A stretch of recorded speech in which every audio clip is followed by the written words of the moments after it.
My story is about being in a relationship where you'll be and you will feel like it's not because you are because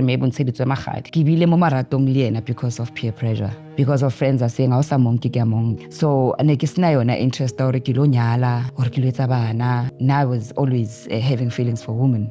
I lasted 14 years, and I used to give him go ahead yokuthi I mina angifundela nawe wena ambolala nomunye umuntu ungiyeza naye futhi nala endlini, I don't have a problem.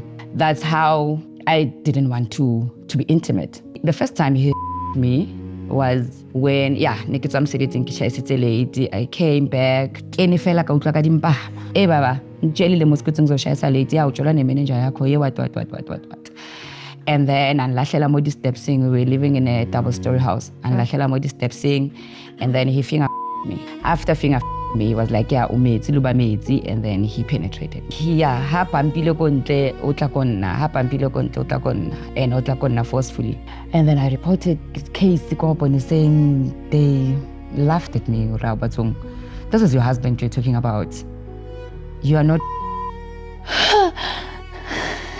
Take it easy.